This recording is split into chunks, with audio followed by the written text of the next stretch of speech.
우리가 성경을 보면서 성경이 구조적 통일성과 논리적 일관성을 가지고 있다는 것을 확인해 가고 있습니다. 거기에는 의미적 성격을 가지고 있죠. 하나님께서 아담에게 세 가지 언약 하시지요. 자손 번창, 땅 정복, 통치. 이를 우리는 실체적 언약이라 이렇게 얘기합니다. 이 실체적 언약은 예수 그리스도로 오시면서 성취가 되어집니다. 그리고 그 언약을 하나님께서 하신 언약을 반드시 이룬다는 하나님의 강력한 의지가 전달되는데요.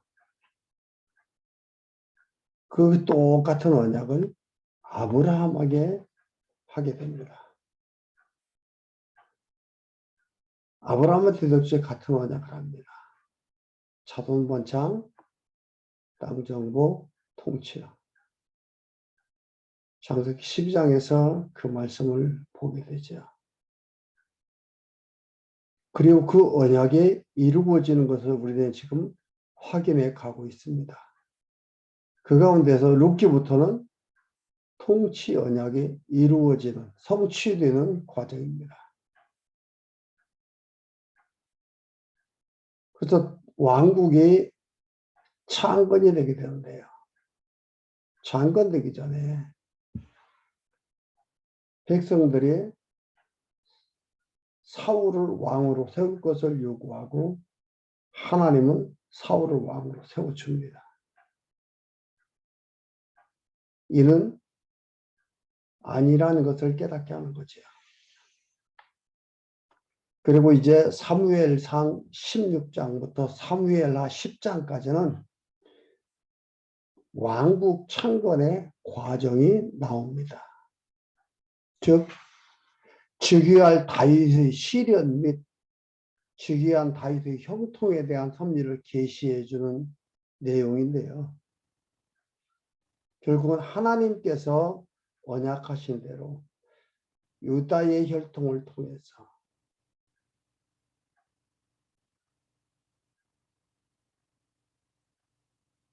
왕위가 이루어져 갑니다.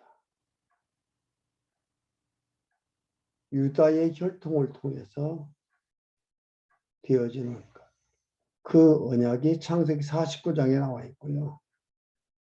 그 언약하신 대로 이루심을 보여주는, 계시해주는 놀라운 부분이 오늘부터 공부하는 내용에 나오게 되어 있습니다. 그래서 오늘은 두 번째로 왕국 창건의 과정입니다.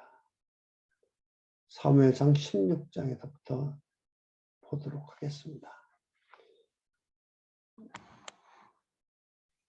왕위로 즉위를 하는데 순조로움이 있지 않습니다. 그래서 사무엘상 16장에서 30장까지는 즉위할, 왕으로 즉위할 다윗의 시련이 나옵니다.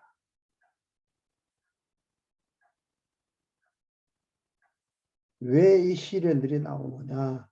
우리가 성경을 확인해 보면 알겠지만은 다윗이 잘나고 다윗이 잘해서 왕이 되는 게 아니라 하나님께서 언약하신 대로 다윗을 왕으로 세워간다. 백성들의 기준과 하나님의 기준이 다르다는 것을 볼 수가 있습니다. 백성들은 외모를 보고서, 겉모습을 보고서 결정을 하지만 하나님은 겉모습을 보고 하는 게 아니라 이미 언약하신 대로 그 언약을 근거로 이루어 감을 볼 수가 있습니다. 첫 번째로 16장에서 20장까지는 첫 번째 시련입니다. 첫 번째 시련이 되면은 또 무엇도 있다? 두 번째 시련도 있다는 거죠. 다윗의 두 번째 시련은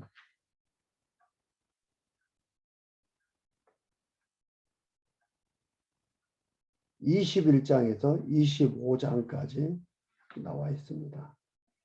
그리고 26장에서 30장까지는 세 번째 시련입니다. 시련을 계속 주십니다. 왜 그럴까요? 하나님이 세우심을, 하나님이 하심을 깨닫게 하는 거예요. 사람이 하는 게 아니다 이 말이에요. 너희들의 제조와 너희들의 능력과 너희들의 계략으로 하는 것이 아니라 하나님의 계획 속에서 이루어져 간다.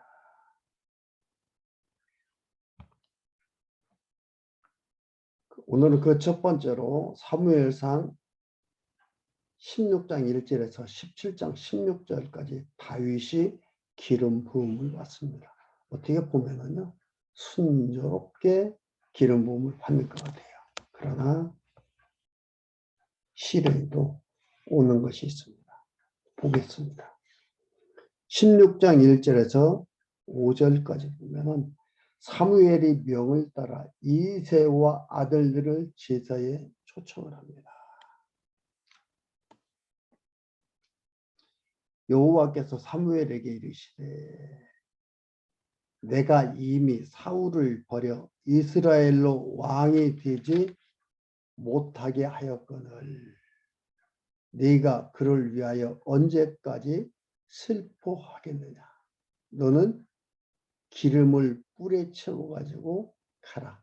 내가 너를 베들레헴 사람 이새에게로 보내리니 이는 내가 그 아들 중에서 한 왕을 예선하였습니다. 베들레헴. 이걸 볼 때 아, 예수 그리스도에 대한 모형이구나. 미가서 5장 2절에 보면 뭐라 그래요? 베들레헴 에브라다야 하면서 거기에서 왕이 태어날 것을 선지자가 언약을 하지요. 약속을 하지 않습니까? 여기 베들레헴이에요.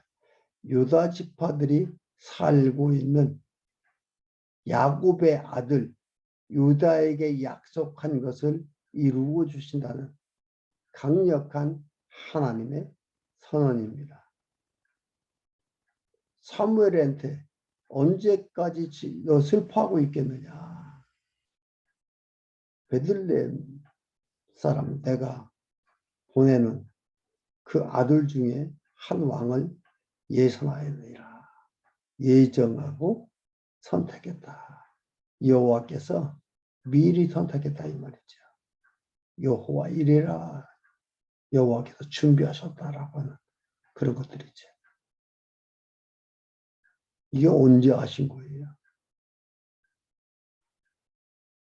예정하고 선택은 창세전 그리스도 안에서 하시는 일이에요.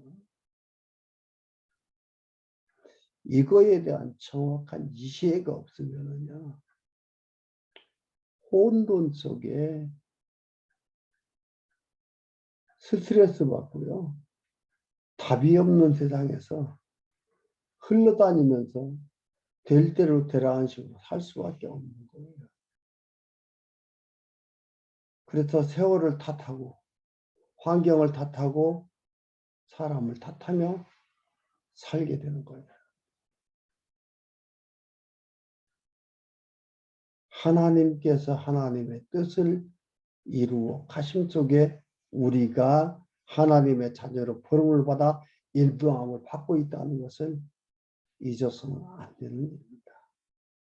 이미 선택이 되어야 된다 이 말이죠. 그리고 우리가 15장에서 보면은 이미 하나님께서 사무엘에게 얘기하면서 사무엘이 또 그렇게 예언을 해서 하나님의 말씀을 사울 왕한테 전해줬잖아요. 그렇게 얘기하고 2절에 사무엘이 가로되 내가 어찌 갈 수 있으리까 사울이 들으면 나를 죽이리이다. 여호와께서 가라사대 너는 암송아지를 끌고 가서 말하기를 내가 여호와께 제사를 드리러 왔다 하고 이새를 제사에 청하라. 내가 너의 행할 일을 가르치리니 내가 네게 알게 하는 자에게 나를 위해 기름을 부으시리라. 이렇게 하나님의 말씀을 전해주는 마지막 사사이면서 선지자 노릇을 하는 사무엘이지만 목숨 앞에서 두려움이 있는 거예요. 아니 목숨 지금 현장 속에서 잘못하다가는 사울이 나를 죽인다라는 생각을 하는 순간 하나님 잊어버리는 거예요. 그 순간.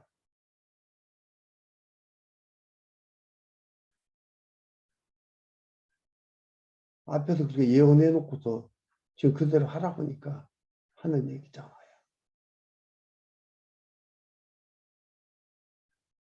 여러분 성경은요. 죽고 사는 것을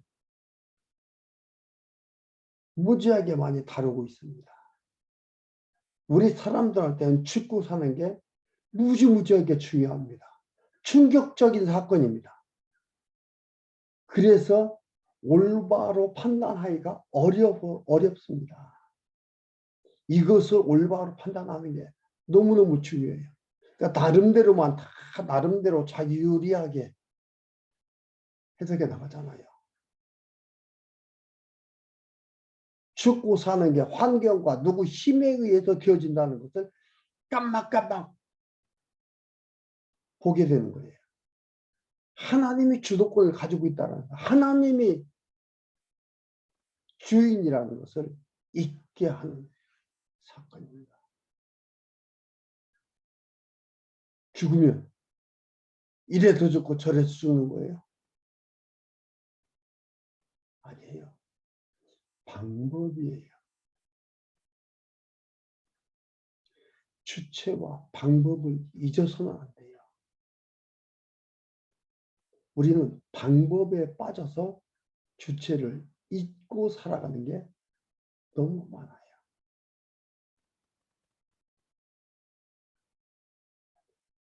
방법이라는 게 그토록 엄청난 효과를, 파급 효과를 가지고 간다 이 말이죠. 그러면서 우리가 생각에 혼란을 갖게 만드는 거예요.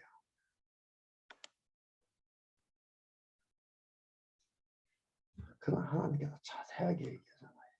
4절에 사무엘이 여호와의 말씀대로 행하여 베들레헴의 이름에 성읍 장로들이 떨며 그를 영접하여 가로되 평강을 위하여 오시나이까 가로되 평강을 위함이냐 내가 여호와께 제사하러 왔으니 스스로 성결케 하고 와서 나와 함께 제사하자 하고 이새와 그 아들들을 성결케 하고 제사에 청하니라. 6절에서 13절 사무엘이 이새의 말지 아들 다윗에게 기름을 부었습니다.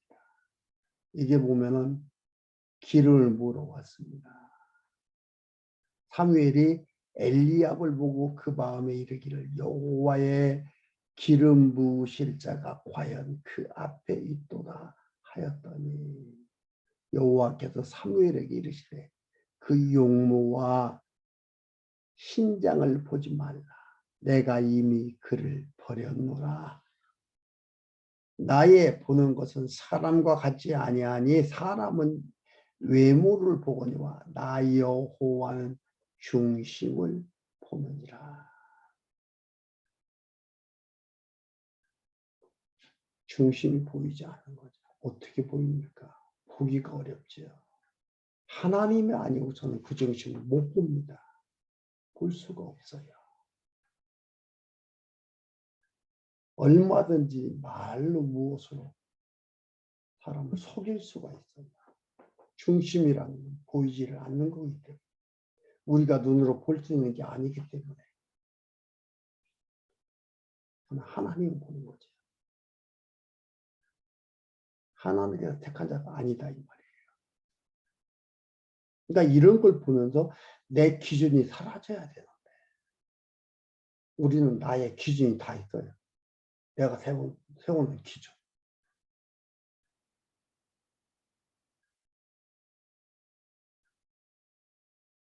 선입견이라고 하죠. 고정관념이라고 하고요.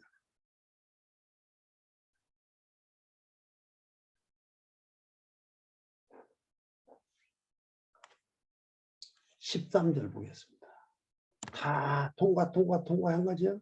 통과.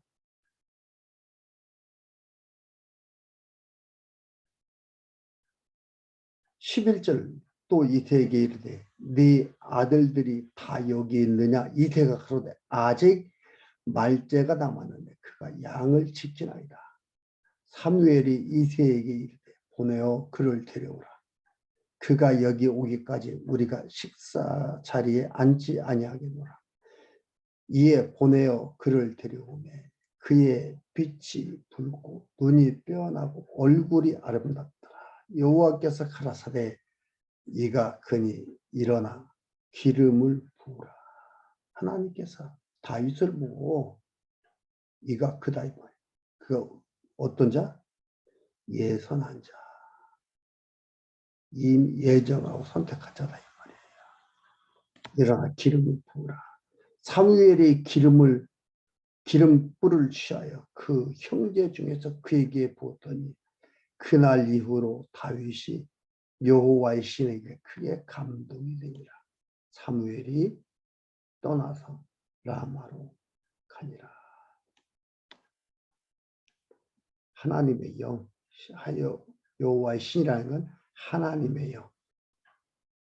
유다와의 약속된 거죠. 약속이 구체화되는 거예요.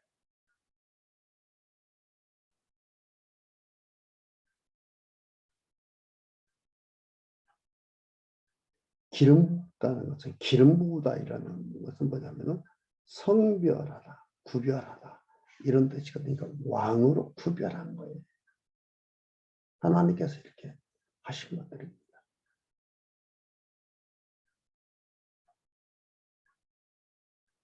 사무엘이 좋아해서 겉모양이 좋아서 그게 아니에요. 하나님께서 이미 예정하고 선택한 자가 있고 그를 세우는데 다윗이었습니다. 14절에서 23절까지 다윗이 수금을 타서 사울에게 들린 악신을 쫓아버립니다. 하나님의 신이 함께 하시면 하나님의 신의 감동됨을 보여주는 것들이죠. 14절에 여호와의 신이 사울에게서 떠나고 여호와의 부리신 악신이 그를 번뇌케 한지라. 그러니까 하나님께서 악신도 부리고 하나님께서 하나님의 영, 하나님의 신도, 하나님의 영도 있는 거예요. 그래서 그 하나님의 영이 사울에게서 떠났어요. 그리고 사울한테는 악신이 들어간 거예요. 그래서 번뇌가 있는 거예요. 왜요? 해석이 안 되니까. 나한테 있어지는 일들이, 사건들이 해석이 안 되니까 밤잠이 안 오고 고민하고 스트레스 받고 고민하는 거예요. 정신병 걸리는 거예요. 명쾌하게 해석이 돼야 우리가 맑아지고 빠르게 사물을 판단할 수 있는데 그게 아니잖아요. 감정을 다스리지를 못하는 그런 것들이죠.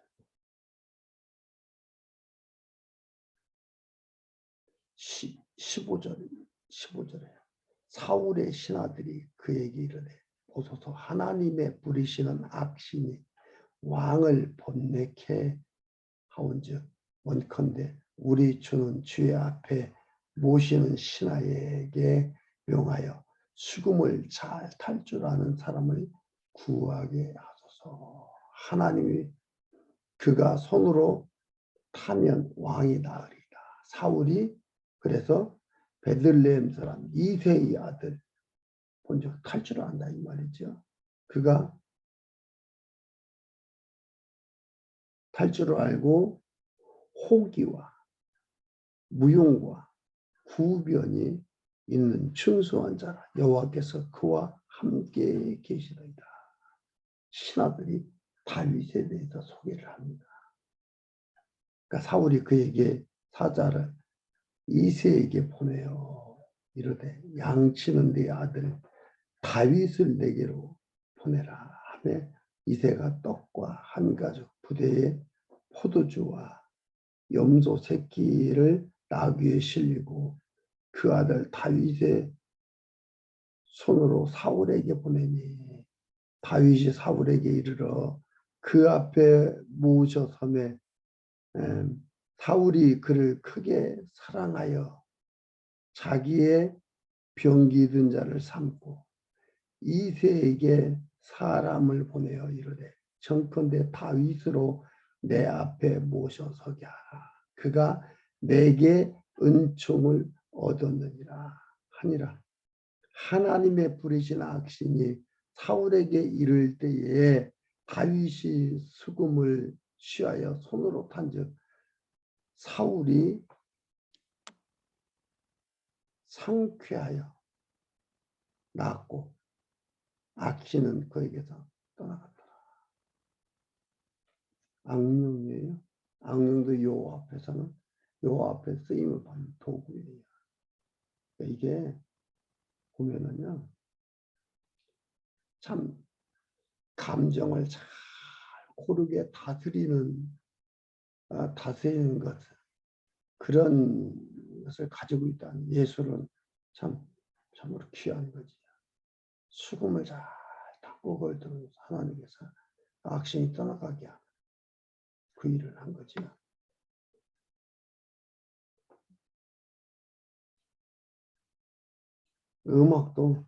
음악을 통해서 하나님을 잘 깨닫고 감정을 고르게 하고 감정이 고르가지고 편해진다는 것은 이건 뭐예요? 소중한 예술인 거지. 뭐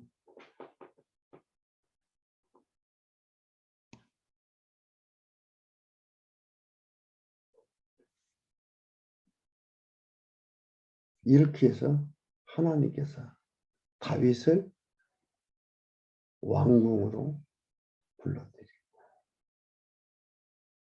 그러면서 다윗의 왕이 될 것을 하나하나 준비시켜 가는 겁니다.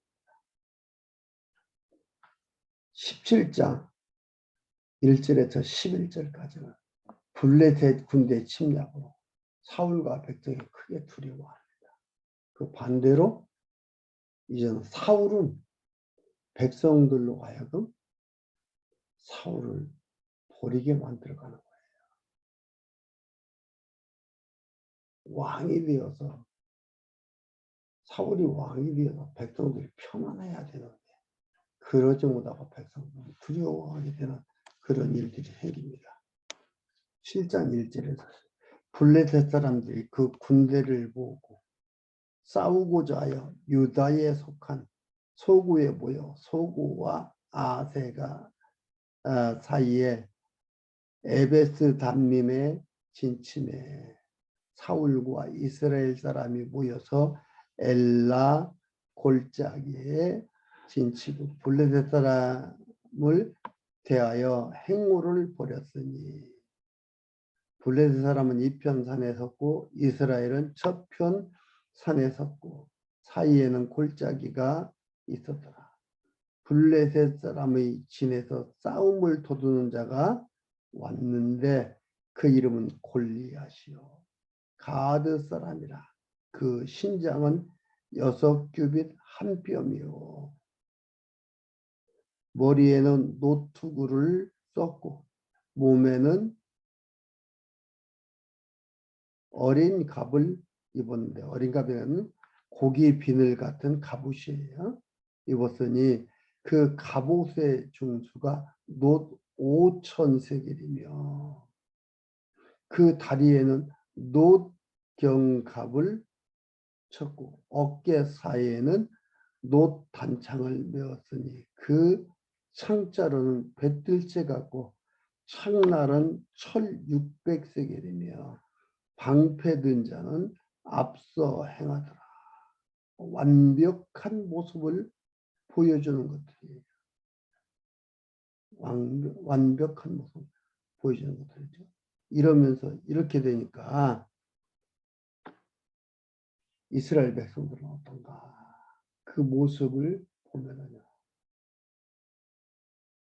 9절에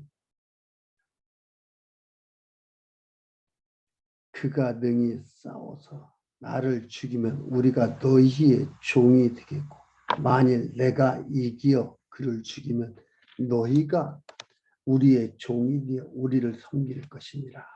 그 블레셋 사람이 또 가로되 골리앗이 하는 거예요. 내가 오늘날 이스라엘의 군대를 모욕하였으니 사람을 보내어 나로 더불어 싸우게 하라 한지라. 사울과 온 이스라엘이 블레셋 사람의 이 말을 듣고 놀라 크게 두려워하니라. 두려워서 벌벌 떠는 거지. 이스라엘을 모욕하는데 이스라엘 모욕은 하나님 모욕당하는 건데 하나님한테 모욕을 하는 건데 이 골리앗이 이러니까 벌벌 떨고 두려워하는 거지. 그전 같은 앞에 보면은 어떻게 했어요? 사울이요. 블레셋을 쳐서 승리하는 모습이 14장 1절에서 35절까지 나와요. 금식하고 전쟁했어요. 먹지도 않고 전쟁해서 그들을 이겼는데 다른 대적들도 쳐서 승리를 하는 모습들이 14장 자 나와 있습니다. 그런데 지금 이곳에 보면은 블레셋이 또 쳐들어오니까 모욕을 하는데도 벌벌 떨고 있었어요. 11절에 뭐라고 나왔어요? 사울과 그 온 이스라엘이 블레셋 사람이 이 말을 듣고 놀라 크게 두려워하니라. 그리고 12절에서 16절까지 다윗의 가정 형편과 블레셋인의 도발 상태를 가리킵니다. 다윗은 유다 베들레헴 에브라 사람 이세라 하는 자의 아들이었는데 이세는 사울 당시 사람 중에 나이 많아 늙은 자로서 8 아들이 있는 중 그 장성한 세 아들은 사울을 따라 싸움에 나갔으니 싸움에 나간 세 아들의 이름은 장자 엘리압이요, 그 다음은 아비세요, 아비나답이요, 제3은 살마며 다윗은 말제라 8째예요. 장성한 3인은 사울을 쫓았고 다윗은 사울에게로 왕래하여 베들레헴에서 그 아비의 양을 칠 때에 그 블레셋 사람이 40일 조석으로 나와서 몸을 나타내었더라. 그러니까 다윗이 그렇게 강한 자가 아니었어요. 초라한 자.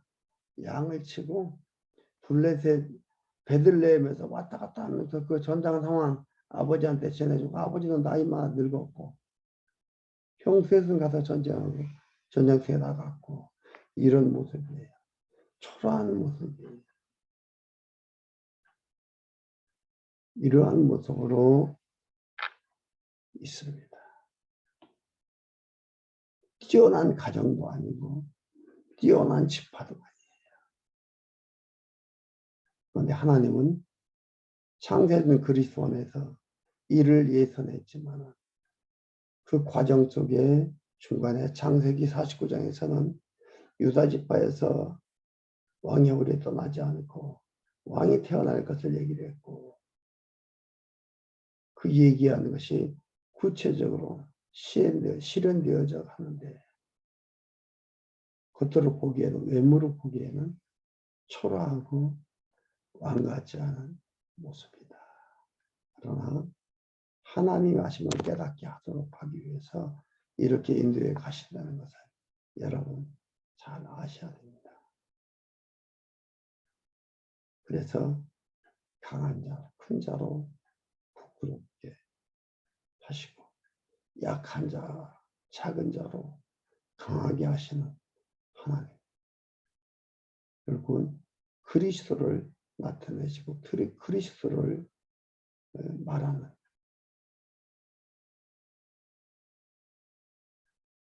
내용이라는 의미적인 내용을 담고 있다는 것을 여러분 기억을 하시길 바라고요. 오늘은 다윗이 기름 부음을 받은 부분까지만 했고 다음 시간에 다윗이 골리앗을 죽이는 부분을 보도록 하겠습니다.